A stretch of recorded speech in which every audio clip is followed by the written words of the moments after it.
اللهم صل على محمد وآل محمد. اعوذ باللہ من الشیطان اللعین الرجیم. بسم اللہ الرحمن الرحیم. رب اشرح لی صدری ویسر لی امری واحلل عقدۃ من لسانی یفقهوا قولی. ان اللہ وملائکتہ یصلون علی النبی یا ایھا الذین آمنوا صلوا علیہ وسلموا تسلیما.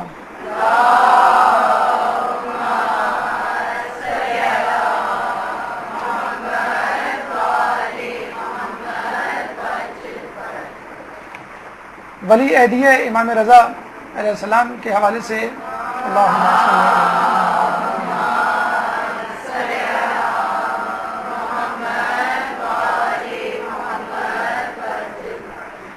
آج ہمارا موضوع ہے، کیوں تو امام کی سیرت طیبہ کے حوالے سے جن پہلوؤں پہ روشنی ڈالی جاتی ہے ان پہلوؤں کو ہم دو حصوں میں منقسم کر سکتے ہیں، ایک عمومی پہلو اور ایک خصوصی پہلو. عمومی پہلو یعنی وہ پہلو کہ جو ہر امام کی زندگی میں مشترک ہے، یعنی ایک تعارف، اخلاق، علمی خدمات، معجزات وغیرہ. اور کچھ پہلو امام سے مختص ہوتے ہیں، یعنی کسی بھی امام سے مختص ہوتے ہیں. میدان کربلا امام حسین سے، صلح حسن امام حسن سے، عبادت و دعا و ریاضت چوتھے امام سے، علم کی ترویج و ترقی پانچویں اور چھٹے امام سے. ولی عہدی کا قضیہ یا بحث ہمارے آٹھویں امام سے خصوصی طور پہ منسوب کی جاتی ہے، اور اس میں بہت زیادہ دقائق اور علمی گفتگو ہے، بحث ہے، اور علماء اعلام نے، مجتہدین نے اس پہ بہت زیادہ تفصیلی گفتگو کی ہے. ہماری نشست مقدمہ اسباب اور اثرات پر مشتمل ہوگی. پس منظر ولی عہدی کا، اسباب ولی عہدی یعنی ولی عہدی کیوں دی گئی، کیوں لی گئی، اور اس کے بعد ولی عہدی لینے کے بعد اثرات یا فوائد کیا مرتب ہوئے. لیکن اس سے پہلے مقدماتی گفتگو میں تاریخ اور سیرت میں فرق کرنا بہت ضروری ہے. علامہ شبلی نعمانی اپنی کتاب المامون، جو کہ مامون الرشید پر لکھی گئی ہے، فرماتے ہیں کہ بہت سارے پہلو جو متنازع ہیں ہمارے اور اہل تشیع کے درمیان، اس میں ایک پہلو ولی عہدی کا ہے، لیکن ہمیں شیعوں کے یہاں تاریخی کتب نہیں ملتی جس کی بنا پر ہم مکمل طور پہ ان کے نقطہ نگاہ کو واضح نہیں کر سکتے. تو ہمارا یہ کہنا ہے کہ تاریخ اور سیرت میں فرق ہوا کرتا ہے. تاریخ بادشاہوں کی ہوتی ہے، ان کے کارناموں پر مشتمل ہوتی ہے، ان کی فتوحات اور وسعت سلطنت کے متعلق ہوتی ہے، جبکہ سیرت انبیاء کی ہوا کرتی ہے، ائمہ کی ہوا کرتی ہے، بزرگان دین کی ہوا کرتی ہے. تو یہ ذہن میں رکھ لیجئے، شیعان علی انبیاء کے متوالے ہیں، ائمہ کے چاہنے والے ہیں. ہمارے ہاں تاریخ نہیں ہوا کرتی، سیرت ہوا کرتی ہے. ہمارے ہاں فتوحات نہیں ہوا کرتی، بلکہ امام کا اخلاق موضوع بحث ہوا کرتا ہے. سیرت میں لوگوں کے دلوں پر حکمرانی کیسے کی جاتی ہے لکھا ہوتا ہے، جبکہ تاریخ میں قتل و غارت سے بھرپور فتوحات کا منظر پیش کیا جاتا ہے. تو یہ ہماری کوتاہی نہیں بلکہ ہماری ایک خوبی ہے کہ مذہب اہل بیت میں تاریخ نہیں بلکہ سیرت ہے. تاریخ کے ابواب بادشاہوں سے شروع ہوتے ہیں، بادشاہوں پہ ختم ہوتے ہیں، اور بتلایا جاتا ہے اس بادشاہ کے دور میں کون کون سے اہم مشہور شخصیات یا بزرگان دین گزرے. جبکہ ہمارے یہاں نبی کی تاریخ ہوتی ہے، نبی کی سیرت ہوتی ہے، امام کی سیرت ہوتی ہے، اور بتلایا جاتا ہے کہ اس نبی اور اس امام کے دور میں کون کون سے بادشاہ نے وقت گزرے. یعنی سیرت کا محور و منبع و سرچشمہ معصوم کی ذات، اور تاریخ کا منبع و سرچشمہ بادشاہ اور اس کی سلطنت. دوسری مقدماتی گفتگو یا دوسرا نقطہ ائمہ کے حوالے سے کہ یاد رکھیے کہ عموماً بادشاہوں کی اولادوں کو کم و بیش وہی ماحول ملتا ہے، وہی مال و دولت ملتا ہے، وہی وزراء ملتے ہیں کہ جو بادشاہت کو آگے بڑھاتے ہیں، وہی دربار، وہی سلطنت، وہی خزانہ. جبکہ ائمہ کے ساتھ اکثر ایسا نہیں ہوا کرتا. اکثر ائمہ اپنے سے پہلے امام کے مقابلے میں بالکل مختلف سیاسی صورتحال کا سامنا کرتے ہوئے نظر آئے. ہر آنے والا امام جاننے والے امام سے مختلف صورتحال سے نبرد آزما رہا. مولا علی نے تلوار نکالی، خلافت کی، بیعت کے لیے جنگ کی. اس کے بعد ان کے صاحبزادے امام حسن نے صلح کر لی. ایک دم متضاد صورتحال، کہاں جنگ کہاں صلح. پھر ان کے چھوٹے بھائی امام حسین میدان جنگ میں آئے، صلح کو پس پشت کیا اور تلوار سے فیصلہ ہوا، کربلا برپا ہوئی. ہونا تو یوں چاہیے تھا کہ اس تلوار کے سلسلے کو جاری رکھا جاتا اور ان کے فرزند چوتھے امام اس تلوار کے ذریعے بدلہ لیتے، لیکن نہایت مختلف صورتحال. دعا، اذکار، تخلیہ اور خطبات پر مشتمل امام کی زندگی.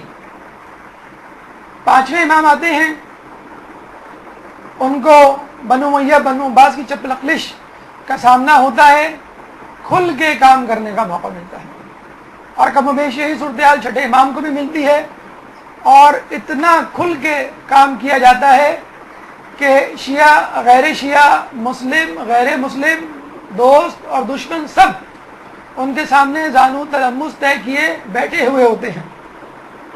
اور اتنے زیادہ باشگاف الفاظ سے فقہ اور دیگر علوم کو پڑھایا جاتا ہے کہ پورا اسلامی فقہ جعفریہ کے نام سے منسوب ہو جاتا ہے. اس کے بعد ساتویں امام یکسر مختلف صورتحال کا سامنا کرتے ہیں، 14 سال زندان میں ڈال دیے جاتے ہیں. انتہائی بے چارگی کی زندگی، اپنے چاہنے والوں سے الگ تھلگ، نہ مجموعہ نہ محفل.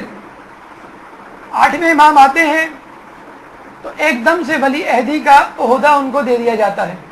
کہاں باپ گمنامی میں زندان میں 14 سال کی قید گزار کے آیا، بلکہ وہیں شہید ہوا. اس کی میت بغداد کے پل پہ رکھی رہی اور تدفین کے لیے لوگ نہ ملے. کہاں اسی کی اولاد کو ولی عہد بنا دیا گیا. تو آپ خود سمجھ جائیے کہ ائمہ کس طرح صورتحال کا مقابلہ کرتے ہوں گے، یکسر مختلف صورتحال. اس کے بعد 8ویں 9ویں امام 10ویں امام اور 11واں امام کو تقریباً وہی صورتحال کہ ایک سوشل بائیکاٹ، ایک ہاؤس اریسٹ والی کیفیت. اور اس کے بعد 12ویں امام انشاءاللہ جب آئیں گے تو پوری دنیا پر ان کی حکمرانی. اللہم صلی علی محمد وعلی محمد وعجل.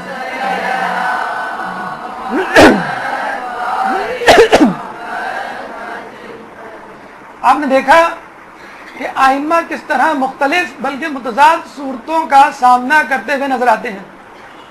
ایسے موقعوں پر امام کے فیصلے جانے والے امام سے مختلف ہوا کرتے تھے، اس لیے لوگوں کو اچنبھا سا لگا رہتا تھا، حیرت زدہ ہو جاتے تھے اور پوچھتے تھے، بعض اوقات اعتراض کرتے تھے، اور بسا اوقات بیعت توڑنے تک پہنچ جاتی تھی. اور یہ سلسلہ امام نہیں رسول سے شروع ہوا کہ جب رسول نے صلح حدیبیہ کیا تو ایک صحابی رسول کے قریب خود کہتے ہیں کہ مجھے جتنا نبی کی رسول کی نبوت میں صلح حدیبیہ والے دن شک ہوا اتنا کبھی نہ ہوا، لیکن بعد میں مجھے صلح حدیبیہ کے جب اثرات نظر آئے تو اپنے شک پر افسوس ہوا، اور اس کے بعد پہ در پہ کئی روزے کئی نمازیں میں نے پڑھی اپنے اس شک کے گناہ کو دور کرنے کے لیے۔ صلح امام حسین ہوئی تو اس پہ اعتراض کیا گیا کہ آپ نے تلوار کیوں نہ اٹھائی اپنے بھائی کی طرح۔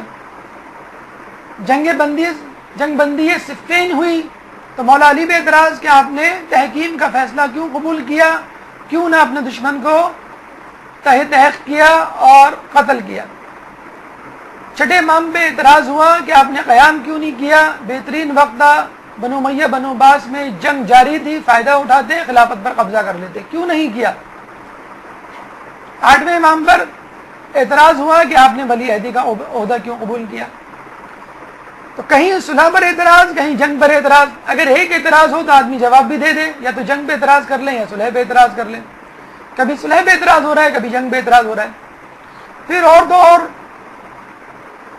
جنگ سمجھ میں آتی ہے، صلح سمجھ میں آتی ہے، دامادی کی کیا ضرورت؟ اپنے دشمنوں کی دامادی کیوں کر قبول کی؟ رسول سے لے کر ائمہ تک یہی سوال لوگ اٹھاتے رہے۔ لیکن بہرحال ایک بات طے ہے، اور وہ یہ ہے کہ امام کے چاہنے والا کم از کم اس بات میں اعتراض کا حق رکھتا ہے، اگر وہ صورتحال کو نہیں سمجھ پاتا، ورنہ جو حقیقی جاننے والا ہے وہ تو امام کی ہر ادا پر مر مٹنے کے لیے تیار۔ ایک عام سطحی عقیدے کا مالک وہ یہ سوچتا ہے کہ امام کے دشمن سے صلح کیسی، امام کے دشمن سے دوستی کیسی، امام کے دشمن کے دربار میں حاضری کیسی، امام کے دشمن کی ولی عہدی کو قبول کرنا کیسا۔ اسی لیے آج اس موضوع کو آپ کے سامنے تفصیل کے ساتھ پیش کرنے کی کوشش کی جائے گی کہ امام نے ولی عہدی کا عہدہ کیوں قبول کیا، اور یہ جو الزام ان پر لگایا جاتا ہے اس کے کیا جوابات ہیں۔ امام کی زندگی میں مختلف بادشاہان وقت گزرے، منصور دوانقی وقت ولادت موجود تھا، اس کے بعد مہدی عباس 158 ہجری میں، ہادی 169 ہجری میں، ہارون 170، اس کے بعد اس کے دو بیٹے امین 194 اور مامون 198 ہجری میں۔ ہارون کا بیشتر وقت 7ویں امام کے ساتھ گزرا، اس کے بعد امین کا کچھ وقت اور مامون کا زیادہ تر وقت ہمارے 8ویں امام کے ساتھ گزرا۔ ہارون کی دو اولادیں مشہور ہیں، مامون اور امین۔ ہارون کی عربی النسل بیوی زبیدہ کے بطن سے امین ہوا، اور عجمی النسل کنیز سے مامون ہوا۔ امین انتہائی اوباش، بدقماش اور ہر اس کام کو کرنے والا جس کو کرتے ہوئے کہ عام آدمی شرمائے، انتہائی سست اور کاہل، کہ جس کے کرتوت دیکھ کر ہارون نے یہ سمجھ لیا تھا کہ اگر میں نے اس کو حکومت دی تو 4 دن سے زیادہ حکومت اس کے ہاتھ میں نہیں رہے گی۔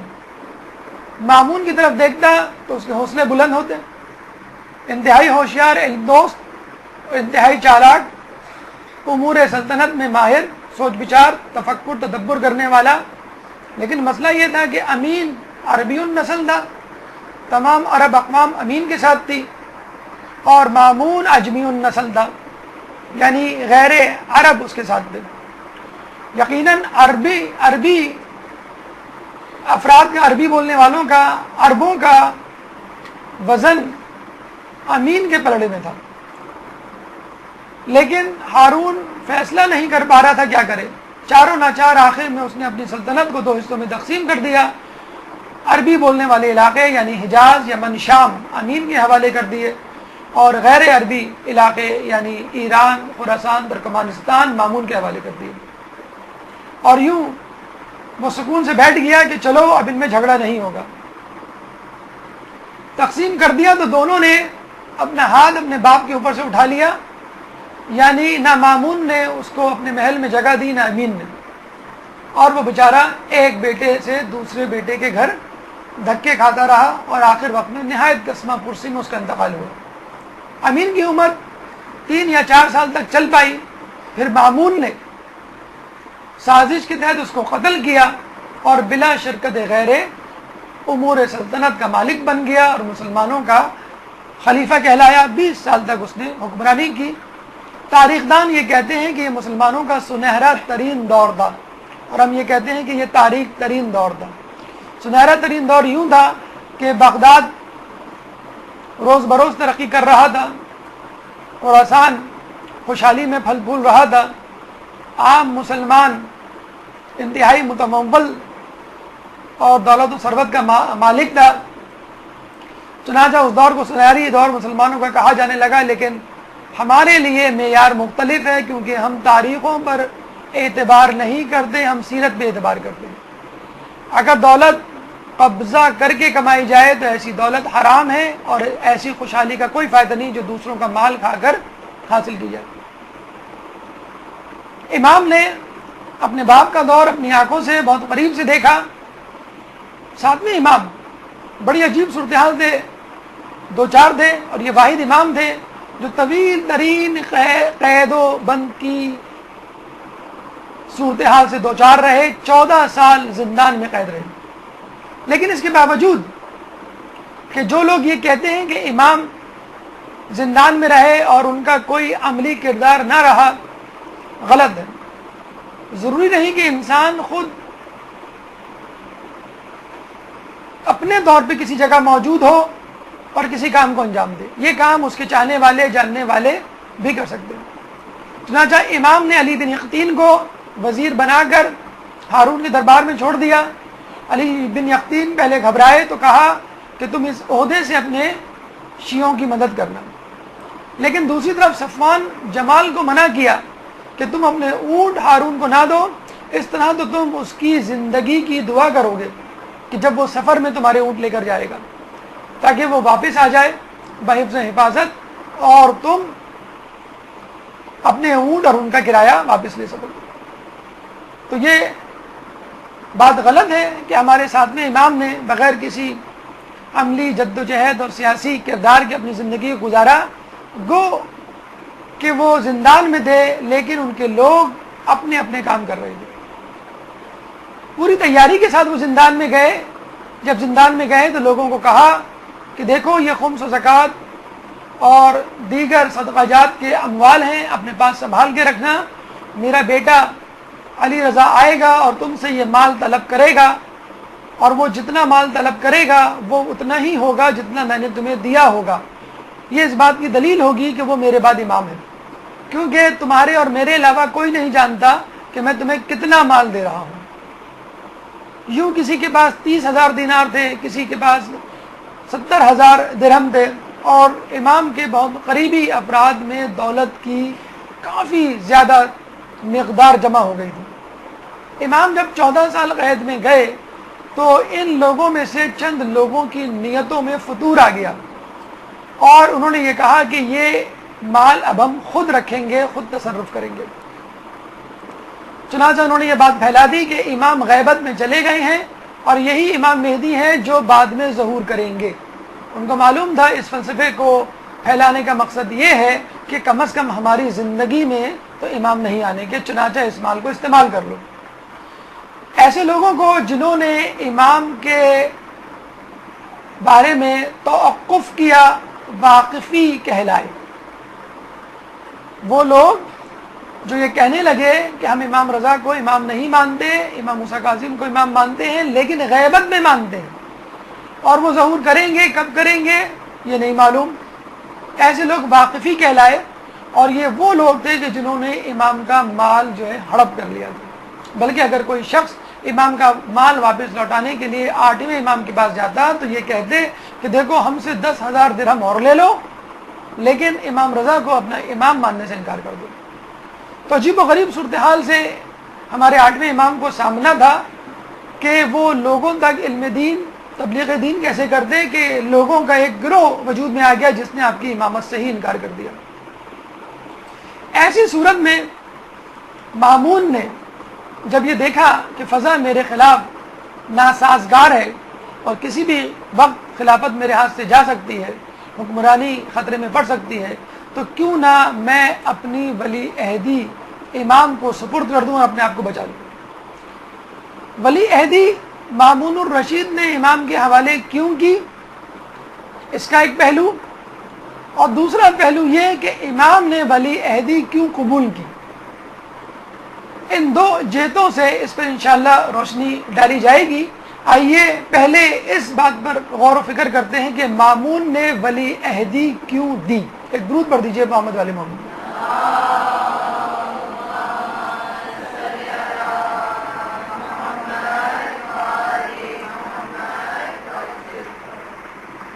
پہلی وجہ مامون کی ولی عہدی دینے کی یہ تھی کہ وہ یہ چاہتا تھا کہ امام کو مدینے سے بلوا کر خراسان میں کسی جگہ رکھ دیا جائے تاکہ وہ میری زیر نگرانی رہے۔ ان کی ایکٹیویٹیز، ان کی سازش، ان کا قیام، ان کی بغاوت اگر ہے تو فوراً میرے علم میں آ جائے، ورنہ یہ مدینے میں رہیں گے تو ان کی نگرانی کرنا میرے لیے مشکل ہوگا، کیونکہ خلافت بہرحال بنو امیہ ہو یا بنو عباس، دونوں کا یہی خیال تھا اور ہر شخص کا یہی خیال تھا اور یہی حق ہے کہ خلافت در حقیقت اہل بیت کا حق تھا، ائمہ کا حق تھا۔ تو بات یہ چاہے بنو امیہ کا ہو چاہے بنو عباس کا ہو، دونوں یہی سوچا کرتے تھے کہ کسی طرح امام کو کچل دو، امام کے چاہنے والوں کو قتل کر دو یا عرصہ حیات ان پر تنگ کر دو، اس طرح رہنے پر مجبور کر دو کہ ان کو اپنی زندگی کے لالے پر جائے کہ وہ بغاوت اور قیام کے بارے میں سوچیں۔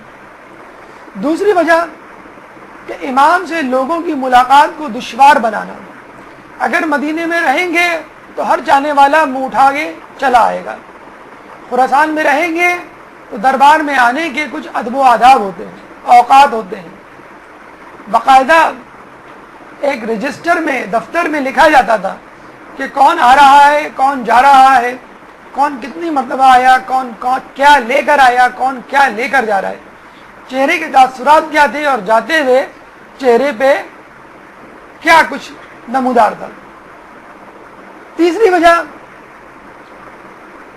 ہارون نے جو ساتویں امام کو شہید کیا، جس کی وجہ سے بنو عباس کی ریپوٹیشن اور خود مامون کی عزت و وقار میں ایک خلل واقع ہو گیا تھا، ایک پریشانی اس کو لاحق ہو گئی تھی کہ لوگ اب میرے باپ سے نفرت کرنے لگے ہیں کیونکہ انہوں نے امام کو زندان میں رکھا اور پھر انہیں قتل کر دیا، اب اس طرح لوگ بھی میرے خلاف ہونے جا رہے ہیں۔ چنانچہ ساتویں امام کی شہادت کو کاؤنٹر کیا گیا، اس کے اثرات کو کم کیا گیا امام کو ولی عہدی دے کے۔ اس کے علاوہ ہر حکومت کا یہ طریقہ ہوتا ہے کہ کسی طرح اپنی حکومت میں ایسے لوگوں کو شامل کیا جائے کہ جس سے حکومت کی عظمت و منزلت و وقار میں اضافہ ہو۔ چنانچہ امام ایک بزرگ شخصیت تھے، متقی پرہیزگار شخصیت تھے، بلکہ امام تھے تو بنی ہاشم سے ان کا تعلق تھا، اہل بیت سے ان کا تعلق تھا، ان کے آنے سے یقیناً اس کی حکومت کے وقار میں اضافہ ہوگا۔ ایک اور وجہ جو ہمیں نظر آتی ہے کہ جب لوگوں نے ساتویں امام کی شہادت پر شور مچایا تو اس نے چاہا کہ کسی طرح لوگوں کی توجہ اس شہادت، اس قتل سے ہٹا کر کہیں اور کر دی جائے تاکہ لوگ اس بارے میں باتیں بنانا چھوڑ دیں کہ یہ قتل میرے باپ نے کروایا ہے۔ ذرا آپ دیکھتے ہوں گے پاکستان کی حکومت جو ہے اکثر و بیشتر گاہے بگاہے کشمیر کا ایشو چھوڑتی رہتی ہے تاکہ عوام کی توجہ اصل ایشوز پہ سے ہٹائی جائے کہ الیکشن میں کرپشن ہوئی کہ نہیں ہوئی، لوگوں کو بے روزگاری کا سامنا ہے کہ نہیں، لوڈ شیڈنگ اور دیگر باتیں کہ جو عوام کے لیے اصل ایشوز ہیں۔ دوسری طرف چھٹی وجہ امام کو ولی عہد بنانے کی یہ تھی کہ وہ لوگوں کو بتانا چاہتا تھا کہ دیکھو میں تو چاہتا ہوں کہ عوام کے لیے اپنی خدمات کو پیش کروں، میں عوام کی خدمت کرنا چاہتا ہوں، میں اپنے خاندان کی خدمت نہیں کرنا چاہتا۔ اگر خاندان کی خدمت کرنا چاہتا تو اپنے بھائی سے دشمنی نہ کرتا اور اپنے بھائی کو قتل نہیں کرتا۔ اگر اپنے خاندان کی بھلائی چاہتا تو اس ولی عہدی کو اپنے بھائیوں یا اپنی اولاد میں رکھ دیتا۔ میں نے کیوں کسی غیر کو اس عہدے کا مستحق سمجھا اور ولی عہدی بنی عباس سے نکال کر علویوں کو دے دی۔ ساتویں وجہ یہ تھی کہ چونکہ امام کے باپ ہارون رشید نے ساتویں امام کو قتل کیا تھا، چنانچہ اہل بیت اور ان کے چاہنے والے شدید ترین ناراضگی کا شکار تھے۔ چنانچہ علویوں یا علی کے ماننے والوں یا مذہب اہل بیت سے تعلق رکھنے والوں کی متوقع بغاوت کو کچلنا تھا، اور اس کے روئے رواں فضل بن سہیل تھا، جس سے اس کو ہر وقت یہ خدشہ لاحق رہتا کہ یہ کبھی بھی کسی وقت علویوں کی طرف سے بغاوت کر سکتا ہے اور میرے باپ کا انتقام مجھ سے لے سکتا ہے۔ آٹھویں وجہ امام کو ولی عہدی بنانے کی یہ تھی کہ مامون یہ چاہتا تھا کہ حکومت جس کی بھی ہو اہل بیت کی پشت پناہی کے بغیر مضبوط نہیں ہو سکتی۔ چنانچہ رسول کے بعد جب خلفاء نے اپنی حکومت اور خلافت کو مضبوط کرنا چاہا تو بیت علی کا مطالبہ کیا، اور اس حد تک مطالبہ کیا کہ بی بی سیدہ کے دروازے کو آگ لگانے سے بھی گریز نہیں کیا۔ اس حد تک مطالبہ کیا کہ علی کے گلے میں امامے سے رسی باندھ کر ان کو کھینچنے سے بھی گریز نہیں کیا۔ اور اس کے بعد جب یزید مسند میں براجمان ہوا تو اس نے بھی یہ کہا کہ کہاں میں اور کہاں یہ بادشاہت اور کہاں وہ امامت۔ چنانچہ اپنی کش پناہی کے لیے اس نے بیت حسین کی راہ ڈھونڈی اور امام حسین کو مجبور کیا کہ وہ ان کی بیعت کرے۔ اور پھر آپ نے دیکھا کربلا کا سانحہ اس کرۂ ارض پر وقوع پذیر ہوا اور کس طرح ظالم آشکار ہوا۔ لیکن مامون کچھ اور طریقے سے سوچ رہا تھا۔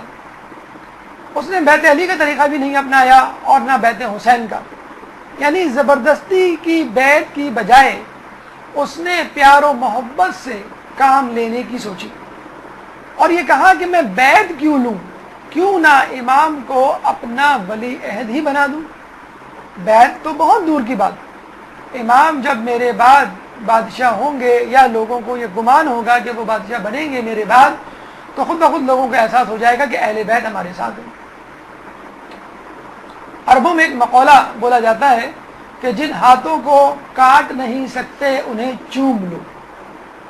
اس وقت یہ صورتحال تھی کہ وہ کربلا برپا نہیں کر سکتا تھا، اس وقت یہ صورتحال تھی کہ وہ امام کو گھر سے زبردستی نکال کے بیعت نہیں کروا سکتا تھا۔ چنانچہ اس نے کہا کہ میں ان ہاتھوں کو کاٹنے کی بجائے انہیں چوم لوں اور اپنے قریب تخت پہ جگہ دوں، تاکہ بغاوت کا اور دشمنی کا سارا مسئلہ حل ہو جائے، اور جو میری ذہنی پریشانی ہے اپنی حکومت کے حوالے سے اس سے مجھے چھٹکارا مل جائے۔ عرب اکثر اس قول کو آگے بڑھاتے ہیں اور کہتے ہیں یہ قول یا محاورہ ضرب المثل مکمل کچھ یوں ہے کہ جن ہاتھوں کو کاٹ نہیں سکتے انہیں چوم لو اور انتظار کرو کہ کب تمہیں موقع ملے انہیں کاٹنے کا۔ اور مامون نے بھی یہی کیا کہ وہ ہاتھ کاٹ نہیں سکتا تھا، امام کے ہاتھ چوم لیے اور انتظار کیا کہ کب وہ موقع ہاتھ آئے کہ میں امام کو قتل کروں۔ جی میں آتا ہے کہ ایک روز اکیلا پا کر میں تجھے قتل کروں، پھر تیرے ماتم میں رہوں۔ یہ مامون نے امام کے ساتھ روا رکھا اور اس وقت کا انتظار کیا کہ جب امام کو شہید کر سکے۔ نویں وجہ بنو عباس کا تحفظ۔ عباسی جو رسول اللہ کے چچا عباس کی نسل سے تھے، اس بنا پر حکومت پر آئے تھے، اس دعوے کو لے کر حکومت پر آئے تھے، اس دعوے اور مطالبے کو عوام کے سامنے رکھا تھا اور بنو امیہ سے دشمنی لی تھی اور ان کو تحت کیا تھا، حکمرانی حکومت چھینی تھی کہ ہم اہل بیت کا بدلہ لیں گے۔ لیکن دنیا نے دیکھا کہ انہوں نے نہ صرف یہ کہ اہل بیت کا بدلہ نہیں لیا، بلکہ اہل بیت پر بنو امیہ سے زیادہ مظالم ڈھائے۔ بنو امیہ نے اہل بیت کو ان کی زندگی میں تنگ کیا، بنو عباس نے اہل بیت کو ان کی قبروں میں تنگ کیا۔ کہ وہ بنو عباس ہیں کہ جنہوں نے کربلا پر پابندی لگائی زائرین پر، یہ وہ بنو عباس ہیں کہ جنہوں نے ہاتھ پیر کاٹے زائرین کے، یہ وہ بنو عباس ہیں کہ جنہوں نے فرات کا رستہ امام کی قبر کی طرف کر دیا کہ لوگ جو ہے قبر حسین کا نام و نشان تک نہ دیکھ سکے۔ چنانچہ لوگ بنو عباس سے نہایت ناراض تھے، چنانچہ علویوں کو، اہل بیت کو اپنے ساتھ کر کے وہ چاہتے تھے کہ بنو عباس کو مضبوط کیا جائے تاکہ بنو امیہ کی کسی متوقع چال کا مقابلہ کیا جا سکے۔ اس کے بعد خود بنی عباس میں جو دو گروہ بن گئے تھے، یعنی امین کا گروہ اور مامون کا گروہ، امین کے چاہنے والوں کا، مامون کے چاہنے والوں کا، تو امین کے چاہنے والے جو کہ عرب ممالک میں تھے، مدینہ، مکہ، یمن اور شام میں، ان کو یہ دھمکی دینی تھی، تنبیہ پہنچانی تھی کہ دیکھو میرے ساتھ اہل بیت موجود ہیں، اگر تم نے میرے خلاف قیام کیا تو میں اہل بیت کے ساتھ مل کر تمہاری اینٹ سے اینٹ بجا دوں گا۔ یہ 10 وجوہات، اسباب ہمیں ملتے ہیں مامون کی طرف سے کہ اس نے ولی عہدی کا عہدہ امام کو کیوں پیش کیا۔ ہم کہہ سکتے ہیں کہ اس نے ایک چال چلی تھی اپنی حکومت کو مضبوط کرنے کے لیے۔ ہمارے ذہن میں یہ سوال آ سکتا ہے کہ اگر اس نے چال چلی تھی اپنی حکومت کو مضبوط کرنے کے لیے کہ ولی عہدی کا عہدہ امام کو دیا جائے تاکہ اس سے میری حکومت مضبوط ہو، تو امام نے اس کی چال میں آ کر اس کی حکومت کو مضبوط کیوں کیا؟ امام نے اس کی ولی عہدی کا عہدہ کیوں قبول کیا؟ انکار کیوں نہیں کر دیا؟ آئیے ان اسباب پر روشنی ڈالتے ہیں کہ امام نے ولی عہدی کا عہدہ کیوں قبول کیا۔ ایک درود پڑھ دیجیے محمد علیہ محمد۔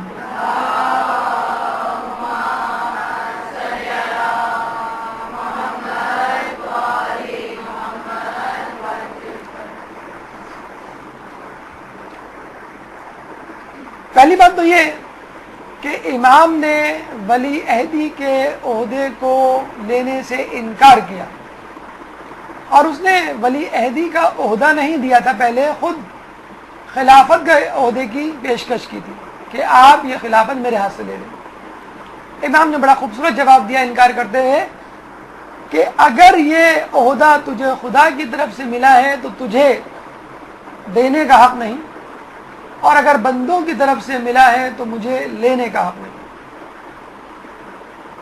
خدا کی طرف سے اگر کوئی چیز ملتی ہے، نبوت ہو، امامت ہو کہ حکمرانی ہو، وہ فقط اس شخص کے لیے مختص ہوتی ہے، وہ کسی اور کو نہیں دے سکتا۔ نعوذ باللہ وہ یہ کہنا چاہ رہا ہے کہ اللہ نے فیصلہ غلط کیا، میں نہیں، کوئی اور حقدار ہے اس کا۔ چنانچہ اگر اللہ نے تجھے یہ حکومت دی ہے تو مجھے کیوں دے رہا ہے، کسی اور کو کیوں دے رہا ہے، اپنے پاس رکھ، تو خود جواب دے اس حکومت کو۔ اور اگر بندوں نے تجھے دی ہے یہ حکومت تو میں لینے کا حق نہیں رکھتا، کیونکہ میں اس بات کو مانتا ہی نہیں کہ حکمرانی کا حق بندے کسی بندے کو دے سکتے ہیں۔ حکمرانی کا حق فقط اللہ اپنے بندوں میں سے کسی بندے کو دے سکتا ہے۔ چنانچہ یہ میں خلافت کا حق، حکمرانی کا حق اس سے نہیں لے سکتا۔ کہتے ہیں کہ یہ مذاکرات مامون اور امام کے درمیان 2 ماہ تک چلتے رہے۔ پہلے مرحلے میں اس نے حکومت کی پیشکش کی جس کا جواب امام نے دیا، جو آپ نے سنا کہ اگر خدا کی طرف سے دے رہا ہے تو تجھے دینے کا حق نہیں، خدا کی طرف سے ملا ہے تو تجھے دینے کا حق نہیں، اگر بندوں کی طرف سے ملا ہے تو مجھے لینے کا حق نہیں۔ تو اس نے کہا کہ چلے ٹھیک ہے، آپ عہدہ خلافت نہ لیں، ولی عہدی لے لیں۔ امام نے کہا میں ولی عہدی کیسے لے لوں، میں تو خود تجھ سے پہلے مر جاؤں گا۔ وہ بڑا حیران ہوا، مجھ سے پہلے مر جائیں گے؟ تو امام نے کہا کہ ہاں، اور میں تجھے اپنے قاتل کا نام بھی بتا سکتا ہوں۔ گویا مامون کے دل کا حال امام نے سنانا شروع کر دیا۔ مامون گھبرا گیا کہ اس سے پہلے کہ وہ اس کا نام لیتے، وہ امام سے کہنے لگا کہ چھوڑیے امام، آپ تو چاہتے ہیں کہ دنیا پر ظاہر کریں کہ آپ نے ترک دنیا کیا ہوا ہے، آپ بہت بڑے زاہد ہیں، آپ کو خلافت و حکمرانی سے کیا کام ہے، نعوذ باللہ ریاکاری پر تلے ہوئے آپ۔ امام نے کہا کہ میں ترک دنیا کر کے درک دنیا کیسے کر لوں؟ کیا میں نے دنیا اس لیے چھوڑی ہے کہ اس دنیا کو حاصل کروں؟ کیا میں نے خلافت کو اس لیے ٹھوکر ماری ہے کہ اس خلافت کے پیچھے بھاگوں؟ کیا میں ولی عہدی لینے سے اس لیے انکار کر رہا ہوں کہ اس کو لے لوں؟ یہ کیسے ممکن؟ امام کی باتوں کو وہ سمجھ نہ سکا اور پریشان ہو گیا۔ امام نے کہا کہ اگر تو جان کی امان دے تو تجھے حقیقت حال سے آگاہ کروں۔ دیکھیں امام نے بڑا عجیب جملہ بولا اور آپ اس پہ اعتراض کر سکتے ہیں کہ امام کو اس طرح کہنے کی کیا ضرورت تھی؟ کیا امام کی جان نعوذ باللہ مامون کے ہاتھ میں تھی کہ جان کی امان پاؤں؟ تو ایک بات عرض کروں، اصل میں یہ ایک مشہور ٹپیکل جملہ ہے جو بادشاہوں کے سامنے بولا جاتا ہے کہ یہ ایک ایسا جملہ ہے کہ غصے میں آ کر آپ مجھے مار سکتے ہیں، لیکن یہ جملہ حق ہے، اس لیے میں جان کی امان مانگ رہا ہوں، پھر یہ جملہ کہوں گا تاکہ آپ کو حقیقت سے آگاہ کروں۔ تو امام کا یہ لطیف طنز تھا اس کے اوپر کہ اب جو بات کہنے جا رہا ہوں وہ تجھے اتنا پریشان اور اتنا ناراض کر دے گی کہ تو میرے قتل پر اتر آئے گا۔ اس نے کہا کہ میں آپ کو جان کی امان دیتا ہوں، آپ حقیقت حال مجھ پر ظاہر کریں۔ امام نے کہا کہ تو دنیا والوں کو بتا دینا چاہتا ہے کہ امام نے دنیا کو نہیں چھوڑا، دنیا نے امام کو چھوڑ دیا۔ جب ہی میں نے ولی عہدی کی پیشکش کی تو امام دوڑتے دوڑتے آ گئے، نعوذ باللہ۔ امام نے دنیا کو نہیں چھوڑا، دنیا نے امام کو چھوڑ دیا تھا، اور وہ بیچارے بھاگے بھاگے میرے پاس آئے جب میں نے ان کو ولی عہدی کی پیشکش کی۔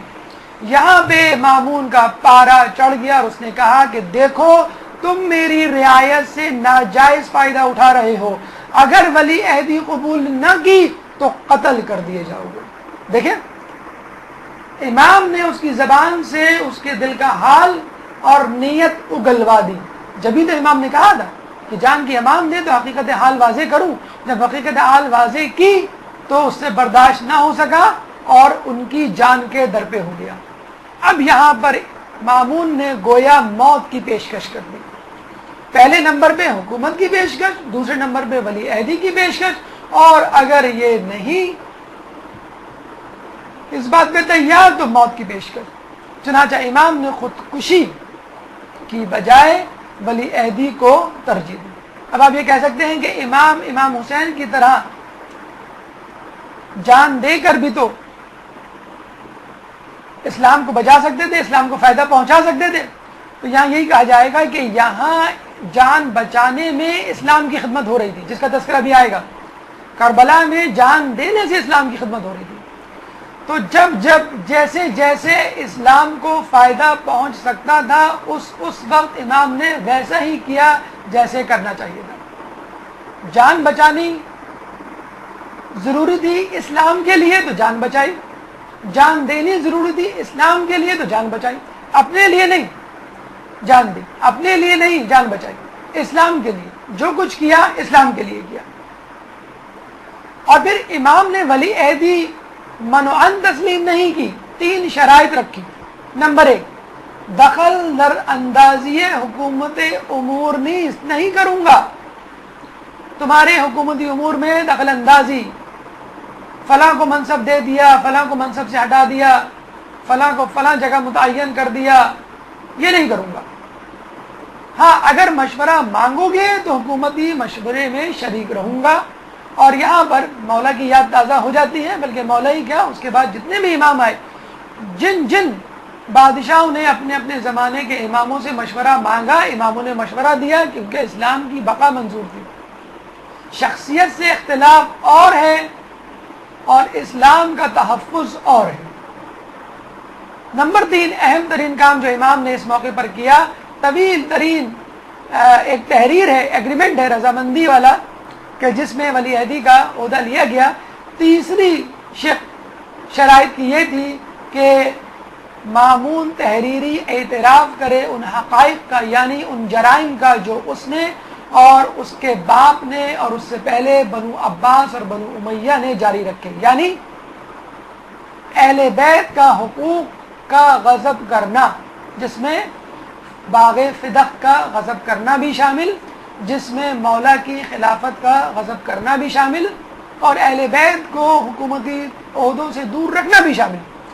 جبھی بعد میں مامون برملا اس کا اظہار کیا کرتا تھا کہ اب تک آنے والے میرے خاندان کے لوگوں نے، جد نے مذہب اہل بیت کے لوگوں کو سرکاری عہدوں سے دور رکھا، لیکن اب میں ان کو سرکاری عہدے دوں گا۔ یہ بات مولانا شبلی نعمانی نے اپنی کتاب المامون میں خود مذکور کی ہے، اور یہاں سے اس بات کا بھی اظہار ہو گیا اور منکشف ہوئی یہ بات کہ مذہب اہل بیت کے حوالے سے جو لعن طعن کا سلسلہ اہل بیت میں شروع کیا تھا بنو امیہ نے، وہ بھی غلط تھا، وہ بھی ایک جرم تھا۔ چنانچہ اہل بیت میں ہونے والے تمام مظالم کو ڈسکلوز کیا گیا، ان کا اعتراف کیا گیا، اور یوں لوگوں نے حقائق پر سے پردہ اٹھایا اور حق کو اپنی آنکھوں کے سامنے دیکھا۔ نمبر 4، ایک خارجی امام سے ملنے کے لیے آیا اس نیت کے ساتھ کہ میں نے سنا ہے کہ ایک شخص فرزند رسول ہونے کا دعویٰ کرتا ہے، لیکن مامون جیسے طاغی اور باغی کا ولی عہد بنا بیٹھا ہے، اگر اس نے مطمئن کرنے والے دلائل نہ دیے تو اس کا سر تن سے جدا کر دوں گا، نعوذ باللہ۔ وہ شخص آیا، امام کے سامنے اپنا مدعا بیان کیا، تو امام نے کہا کہ اگر میں تجھ کو اطمینان دلانے والے دلائل دے دوں تو کیا تو اس چیز کو اپنی آستین سے نکال کے توڑ دے گا، توڑ کے پھینک دے گا؟ وہ گھبرا گیا اور اس کے بعد شرمندگی کے مارے اپنی آستین میں چھپا ہوا خنجر نکالا اور امام کے سامنے توڑ کے بھیج دیا۔ یعنی امام واقف تھے کون مجھے قتل کرنے آ رہا ہے۔ مولا علی نے یہی کہا تھا نا ابن ملجم سے کہ جب اس نے تلوار تحفے میں دینے کی پیشکش کی، مولا آپ کے لیے تحفہ لایا ہوں، امام نے کہا کہ تو اگر مجھے یہ تحفے میں دے دے گا تو قتل کس سے کرے گا؟ تو کہنے لگا کہ امام آپ کیا مجھ پہ شک کر دیں؟ اگر ایسا ہے تو اسی تلوار سے میرا سر قلم کر دیں۔ تو مولا نے کہا کہ مجرم کو جرم کرنے سے پہلے کیسے سزا دے دیں؟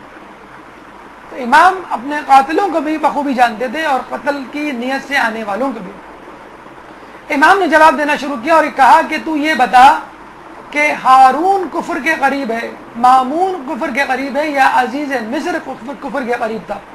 اس شخص نے کہا عزیز مصر، وہ تو کافر تھا، خدا کو نہیں مانتا تھا، مامون کا مطلب خدا کو تو مانتا ہے۔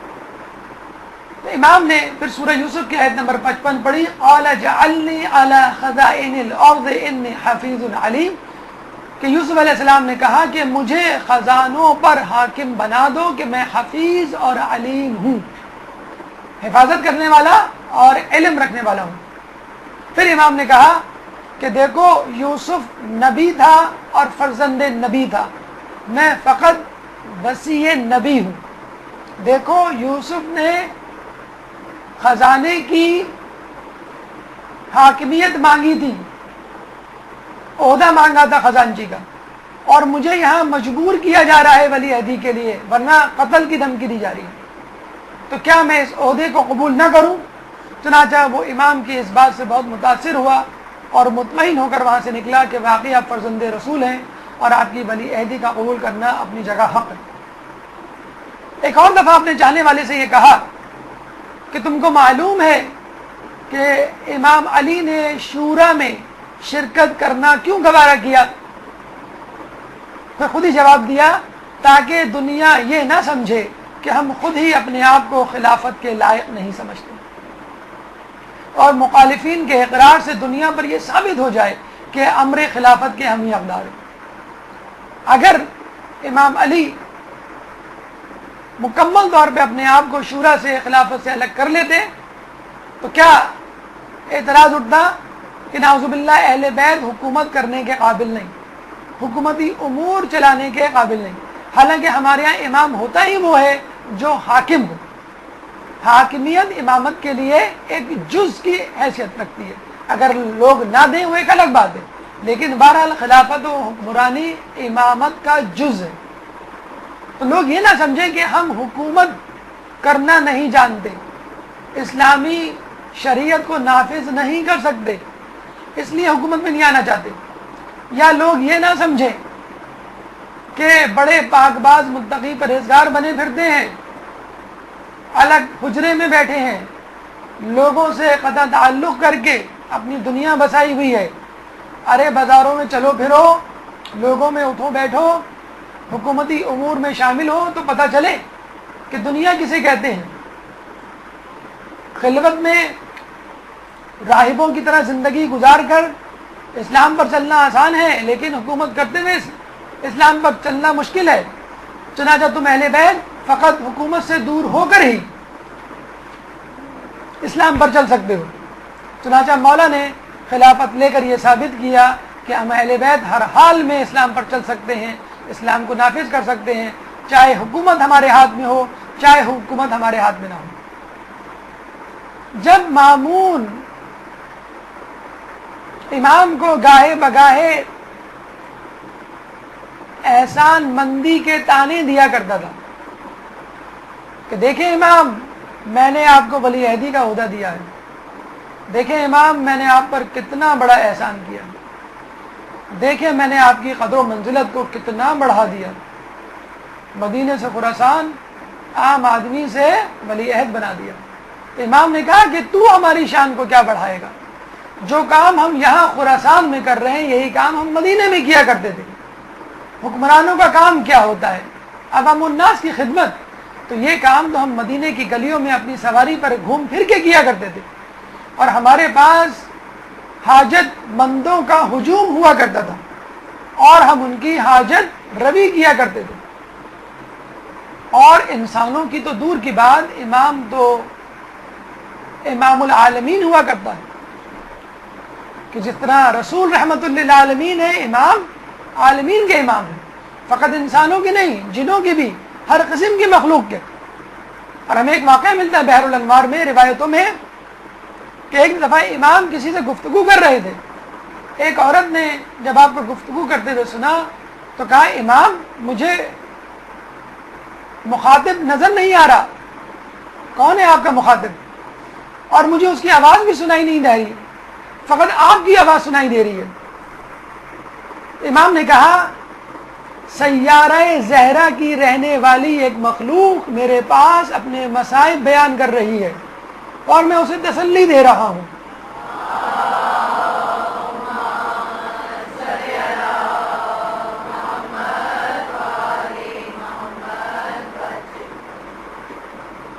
عورت نے کہا کہ میں اس کی آواز سننا چاہتی ہوں. امام نے کہا کہ اگر تو اس کی آواز سنے گی تو برداشت نہیں کر پائے گی، 1 سال بخار میں مبتلا رہے گی. عورت نے کہا نہیں، مجھے تو اس کی آواز ضرور سننا ہے. امام نے اس کی آواز سنائی، سیٹی جیسی آواز تھی. جیسی آواز سنی وہ عورت بے ہوش ہو کے گر گئی، اور جب اٹھی تو 1 سال تک بخار میں مبتلا رہی. یہ ہے ہمارے امام کا کرشمہ اور معجزہ. عوام تو دور کی بات، سیاروں ستاروں کی مخلوقات سے ہم کلام ہوا کرتے تھے اور ان کی پریشانیوں کو دور کیا کرتے تھے. اس کے باوجود تکبر کا نام و نشان نہیں تھا کہ جنگل سے گزرے تو ہرنی کو آغوش میں لے لیں اور اس کی ضمانت دینے کے لیے تیار ہو جائیں اور ضامن آہو کہلائیں.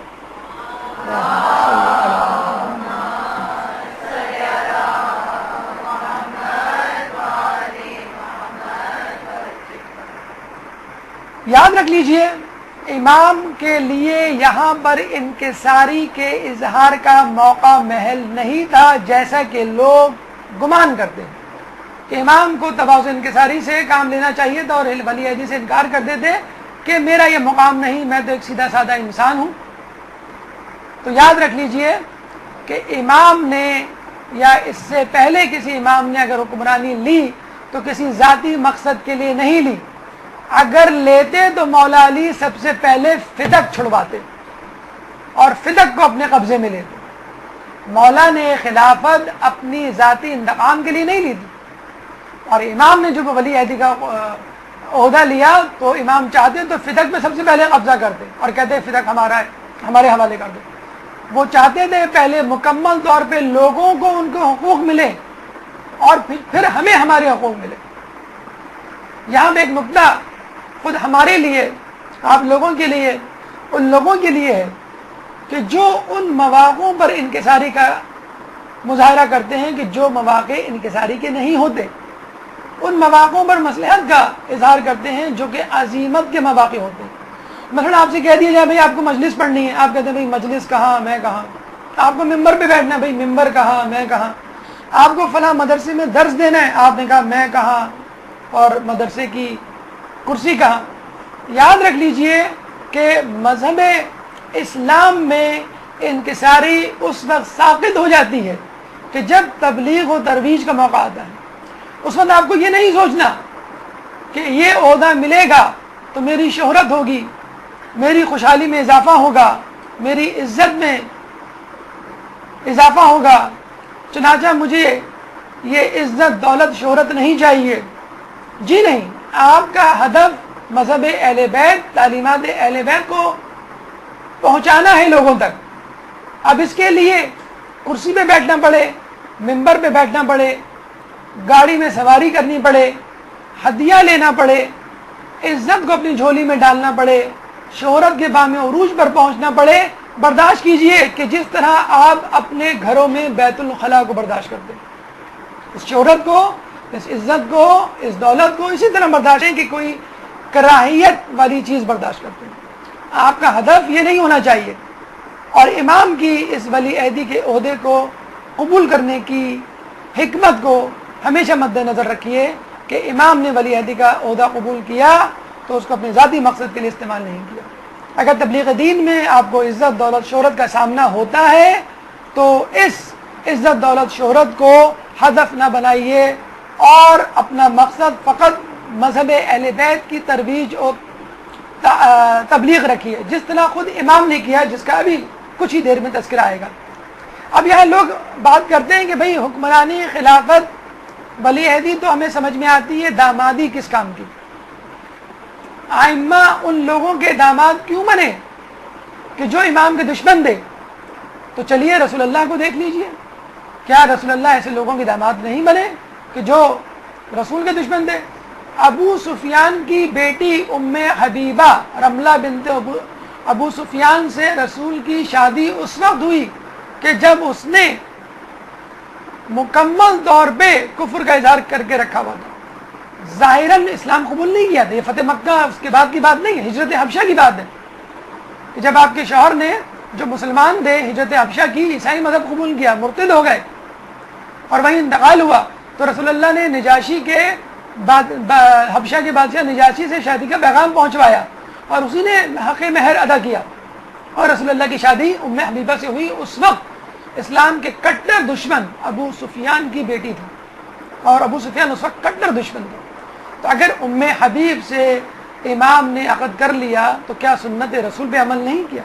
اتفاق سے اللہ نے دونوں کا نام بھی ملتا جلتا مماثل رکھا ہے، ام حبیب اور ام حبیبہ، کہ بتا سکیں کہ امام کا امر، امام کا عمل بھی رسول اللہ کے مشابہ ہے. اب آئیے اس ولی عہدی کے اثرات کی طرف کہ اس سے کیا مامون کو فائدہ ہوا یا امام کو فائدہ ہوا. ایک درود پڑھ دیجئے محمد والے محمد.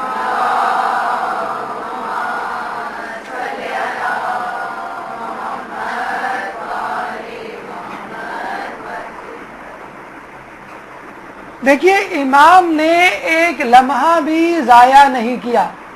2 سال ولی عہدی پہ رہے، امام نے ایک لمحہ بھی ضائع نہیں کیا. ہمیں کوئی ولی عہدی کی پیشکش کرے تو سب سے پہلے ہم کہیں گے پہلے ہمیں ایڈجسٹ ہونے دو، ہمیں بحیثیت پرنس یا کراؤن پرنس بیہیو کرنے دو، ہم شاہی آداب سیکھ لیں، ہم پہلے نشست و برخاست سیکھ لیں، ہم پہلے زرق برق پوشاکیں زیب تن کر لیں اور اس کے بعد درباریوں میں اثر و رسوخ پیدا کر لیں اور اس کے بعد ہم اسلام کی خدمت کریں گے.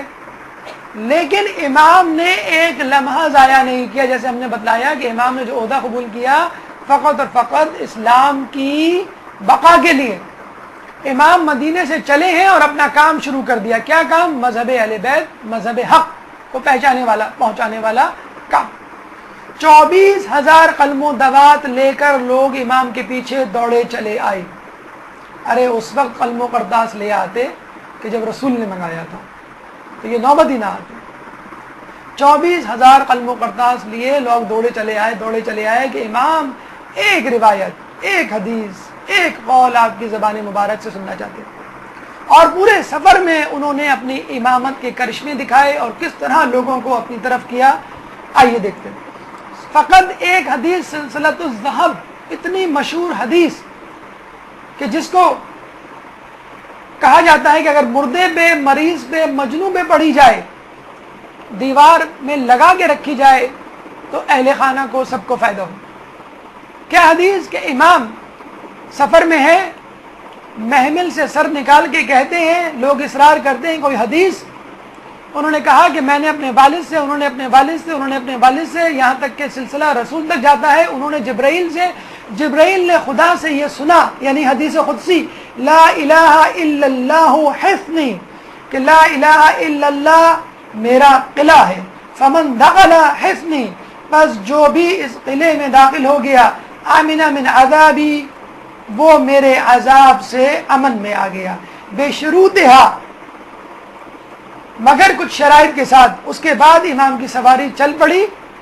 کچھ دیر دور آگے جا کر امام نے دوبارہ سواری کو روکا اور سر اقدس کو، چہرے مبارک کو محمل سے باہر نکالا اور کہا وَأَنَا مِن شُرُوطِهَا، اور میں ان شرائط میں سے ایک شرط ہوں. دیکھا آپ نے؟ درود پڑھ محمد علیہ وسلم.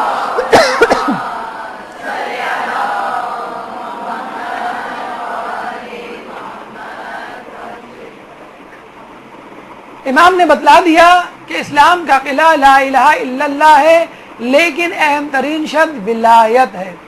اسلام ایک درخت ہے، ولایت اس کا پھل ہے.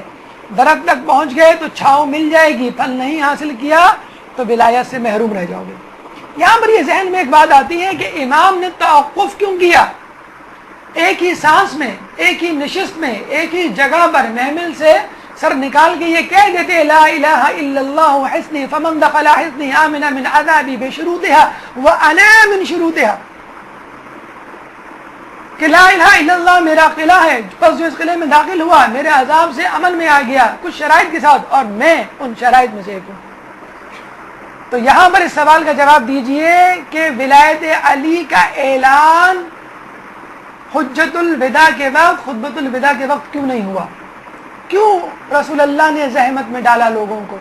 کیوں خطبہ ختم کر کے کچھ دن انتظار کر کے رستے میں لوگوں کو رکوا کر تپتی دھوپ میں ظہر کے وقت جانے والے لوگوں کو پیچھے بلایا، پیچھے رہ جانے والوں کو آگے بلایا، اور پھر جو ہے من کنتو مولا وہذا علی مولا کی حدیث پڑھی؟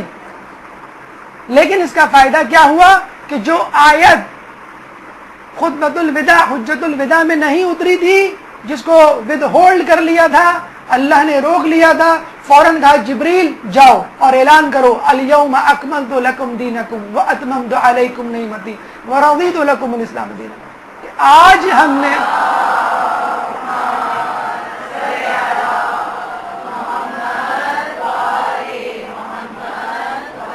اگر یہ ولایت کا اعلان حجت الوداع کے دن ہو جاتا تو لوگ کہتے یہ آیت حجت الوداع سے متعلق ہے، جو تعلیمات اور اس کا خلاصہ بیان کیا تھا رسول اللہ نے آخری مرتبہ، بس اسی کے متعلق آیت ہے. جی نہیں، الگ سے آیت ہے، اس اعلان کے بعد آیت ہے.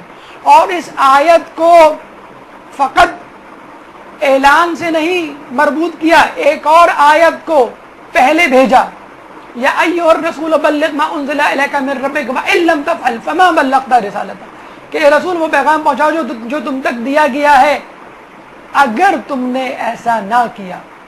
نعوذ باللہ، اتنی بڑی دھمکی رسول کو کبھی نہیں دی اللہ نے. اگر تم نے نہیں کیا تو تم نے کار رسالت انجام ہی نہیں دیا. فوراً من کنتو مولا کا اعلان، اور اس کے بعد الیوم اکملت. دو آیتوں کے درمیان علی کی ولایت جیسے انگوٹھی میں نگینہ.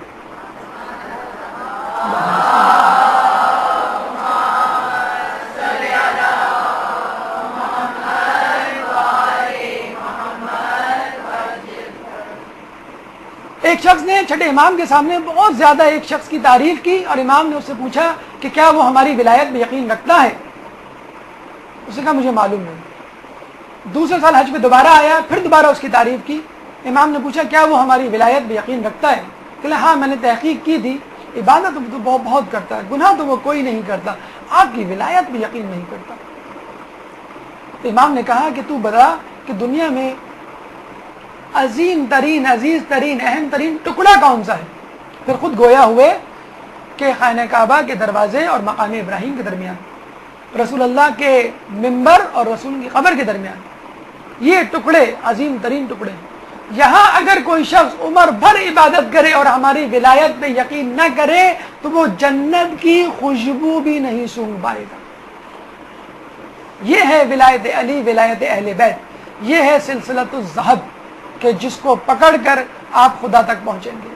اور اگر آپ نے قلعے میں آنے کا سوچا تو اس میں ولایت علی، ولایت امام شامل ہے۔ اس کے ساتھ ساتھ امام نے اپنے معجزات اور کرامات بھی جاری رکھے تاکہ لوگوں کو بتا سکے کہ دیکھو کہ جس طرح داؤد لوہے کو نرم کر دیا کرتے تھے، ہم امام پتھر کو نرم کر دیتے۔ شہر طوس میں پتھر توڑ کر پہاڑوں کے لوگ مختلف چیزیں بنایا کرتے تھے، تو امام سے کہا یہ پتھر بڑے سخت ہیں، ان کو نرم کر دیں۔ امام نے ہاتھ لگایا تو وہ پتھر نرم ہو گئے۔ گویا بتانا چاہتے ہوں کہ ہمارے پاس وہی معجزے ہیں کہ جو انبیاء کے پاس ہوا کرتے تھے۔ کبھی ہم رسی پھینک کر قالین کے شیر کو اشارہ کر کے، اگر موسیٰ رسی پھینک کر سانپ بنا سکتے ہیں تو ہم شیر قالین کو اشارہ کر کے لوگوں کو اس دنیا سے جہنم واصل کر سکتے ہیں۔ اس کے علاوہ جب قریہ ثنا آباد پہنچے جو موجودہ مشہد ہے تو کہا کہ یہاں میری قبر ہوگی، ہارون کی قبر کی طرف ایک لکیر کھینچ کے کہا۔ مشہد بر وزن مفعل ہے، یعنی مقتل کے وزن، جس طرح ہم کہتے ہیں مقتل یعنی قتل ہونے کی جگہ، اسی طرح مشہد یعنی شہید ہونے کی جگہ۔ امام جہاں شہید ہوئے وہ جگہ مشہد کہلائی، جس کی خبر امام نے پہلے دی۔ پانچویں وجہ کہ پانچواں جو فائدہ حاصل ہوا کہ امام نے مامون سے تحریری اعتراف کروائے اور لوگوں کو بتلایا کہ دیکھو خلافت ہمارا حق تھی جو چھین لی گئی، اور اب اسی خلافت کو ہماری طرف پلٹایا جا رہا ہے۔ 33,000 افراد 6 رمضان کو 2001 ہجری میں امام سے بیعت کے لیے آئے۔ حکومت کا لباس سیاہ سے سبز کر دیا گیا اور مامون نے اپنی بیٹی ام حبیب کا عہد امام سے کر دیا۔ کس امام کے دور میں، یا فقط امام علی کو اگر ہم ہٹا لیں، 33,000 افراد کی بیعت نصیب ہوئی ہو۔ خود مولا علی کو بیعت کے لیے جنگیں کرنی پڑی اور یہاں امام کو بیٹھے بٹھائے بیعت مل رہی۔ تو ایک وقت میں 33,000 افراد امام کی بیعت لیا۔ امام کی عزت و تکریم خود دربار میں اتنی بڑھ گئی تھی کہ درباری پریشان ہو گئے تھے کہ جنہوں نے برسوں میں اپنی جگہ بنائی تھی وہ اپنی ذلت و گمنامی سامنے دیکھ رہے تھے۔ امام جب آتے ہیں تو درباری، جیسے گیٹ کیپر گیٹ کھول دیتا ہے، امام جب آتے ہیں تو درباری پردہ اٹھا دیتا تھا۔ تو درباریوں نے یہ چال چلی کہ اس دفعہ ہم آئیں گے تو پردہ نہیں اٹھائیں گے تاکہ امام خود اپنے ہاتھ سے پردہ اٹھا کے آئیں۔ ہمارے نزدیک وہ کوئی وی آئی پی پرسنالٹی نہیں ہے، کوئی وی آئی پی شخصیت نہیں ہے، نعوذ باللہ۔ تو جب امام آئے تو پردہ ہوا سے اٹھا اور معمول سے زیادہ اٹھا۔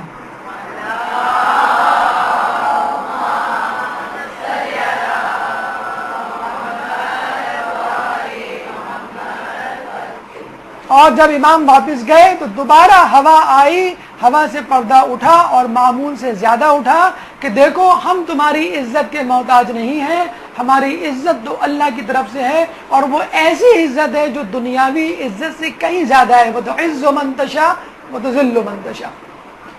8واں فائدہ، امام کے آنے سے احیاء سنت رسول ہوا۔ جب امام کو کہا گیا کہ آپ عید کی نماز پڑھائیں تو امام نے کہا کہ میں اس شرط پہ عید کی نماز پڑھاؤں گا کہ سنت رسول کے مطابق ہو، یعنی نماز تک کو بدل دیا گیا تھا۔ ورنہ امام یہ نہ کہتے کہ میں رسول کے طریقے پر نماز پڑھاؤں گا، اس کا مطلب ہے نمازوں کو بدل دیا گیا۔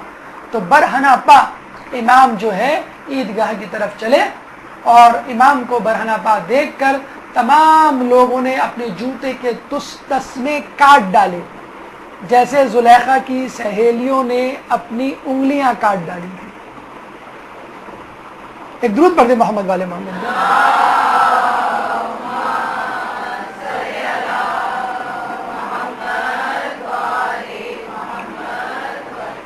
درباریوں نے جب یہ صورتحال دیکھی تو لگا کہ شاید آج ہی انقلاب آ جائے گا اور یہ شخص ولی عہدی سے خلیفہ بن جائے گا۔ دوڑتے ہوئے مامون کے پاس آئے کہ آج اگر امام نے نماز پڑھا دی تو اس کے اختتام پر تیری خلافت کا بھی اختتام ہو جائے گا۔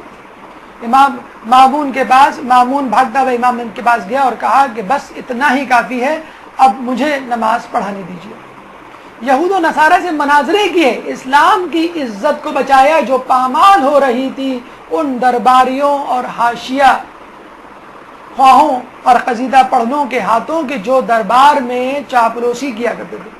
جاسلیق ایک مشہور عالم دین عیسائیوں کا کہا کرتا تھا مسلمانوں سے عیسیٰ اتفاقی شخصیت ہے، اس پر اتفاق کر لو، رسول اللہ اختلافی شخصیت ہے، ان کو بھول جاؤ۔ امام تک یہ بات پہنچی اور امام سے پوچھا گیا امام خدا را اس بات کا جواب دیجئے، خود قرآن میں ہے کہ آؤ اس بات کی طرف جو ہمارے اور تمہارے درمیان مشترک ہے، تو وہ ہمیں مشترکہ متفقہ چیز کی طرف بلا رہے ہیں۔ تو امام نے آ کے جواب دیا کہ ہم اس عیسیٰ کی نبوت پر اتفاق کرتے ہیں جو رسول اللہ کی بشارت لے کر آئے تھے، ہم اس عیسیٰ پہ اتفاق کرتے ہیں جو اللہ کی عبادت کیا کرتے تھے۔ اور اس طرح اس جاسلیق کا منہ بند ہوا۔ امام نے نہ صرف اپنی علمی ہیبت کو، اپنی علمی قابلیت کو لوگوں میں پھیلایا اور ثابت کیا کہ ہم سے زیادہ علم رکھنے والا، علم غیب سے واقف ہونے والا کوئی نہیں، وہاں عام لوگوں کے لیے، شاطر لوگوں کے لیے اور بد کردار لوگوں کے لیے، ضدی لوگوں کے لیے معجزوں کا سلسلہ جاری رکھا۔ بارش نہیں ہو رہی تھی، امام نے بارش کی دعا کی، بارش ہو گئی۔ حمید بن مہران ایک چاپلوس درباری مامون کے دربار میں موجود کہنے لگا کہ آپ تو اتنے بڑے ہو گئے ہیں کہ دعا کے لیے ہاتھ اٹھاتے ہیں تو بارش ہو جاتی ہے، کبھی کوئی معجزہ ہمارے سامنے بھی کر کے دکھائیے۔ اچھا اس شیر کو تو کہیے جو قالین پہ بنا ہے کہ آئے اور مجھ کو کھا لے۔ امام نے کہا میں تو نہیں چاہتا، تو چاہتا ہے تو یہ بھی کر کے دیکھ لیتے۔ امام نے ہاتھ کے لیے دعا اٹھائی اور دعا کے لیے ہاتھ اٹھایا، اسی وقت قالین پر بنا ہوا شیر کی تصویر جو تھی وہ اصل میں شیر بن گئی اور حمید بن مہران کو کھا گئی اور مامون بے ہوش ہو کے گر گیا۔ جب اٹھا تو کہنے لگا امام اس کو واپس کر دیجئے، تو انہوں نے کہا کہ موسیٰ کا اژدہا اگر جادوگروں کو اگل دیتا تو میں اس کو واپس کر دیتا۔ تو امام نے ان ضدی لوگوں کے لیے بھی اپنے معجزات کو جاری رکھا۔ امام سے متعلق ولی عہدی کے حوالے سے اسباب اور فوائد اثرات کی گفتگو اپنے اختتام کو پہنچی۔ یہ چند حوالہ جات ہیں، اگر آپ چاہیں مزید تفصیل کے لیے بہار الانوار کی تخلیص معصومین کے حوالے سے بازار میں دستیاب ہے، چوتھی اور پانچویں جلد میں امام کا تذکرہ موجود ہے، یا کم از کم نقوش عصمت آپ ضرور پڑھیں۔ امام کی حیات طیبہ کو جاننے کے لیے duas.org بہترین ویب سائٹ ہے جو ہمارے اہم ترین واقعات ایونٹس ہوتے ہیں ان سے استفادہ کرنے کے لیے اور ان کے مطابق اپنی زندگی کے روٹین کو ایڈجسٹ کرنے کے لیے۔ imamraza.net ایک بہترین ویب سائٹ ہے، شاید اس ویب سائٹ کو پڑھنے کے بعد آپ کو کسی کتاب اور ویب سائٹ کی ضرورت نہ پڑے۔ ہر قسم کے متعلق امام رضا کی زندگی پر ہر جہت سے بلکہ موجودہ مشہد کے حوالے سے کافی انفارمیشن اسی میں جمع ہے۔ islamquest.net ایک اور ویب سائٹ ہے، اس میں امام کے حوالے سے آپ کو معلومات مل جائے گی۔ اس گفتگو سے متعلق اگر آپ کے ذہن میں کوئی سوال ہے، اگر ہمارے پاس وقت ہے، مجھے نہیں معلوم کہ وقت کیا ہوا ہے، تو آپ کر سکتے ہیں قبل السوالات بھرپور صلوات۔ برحمتك يا أرحم الراحمين وصلى الله على محمد وآله الطاهرين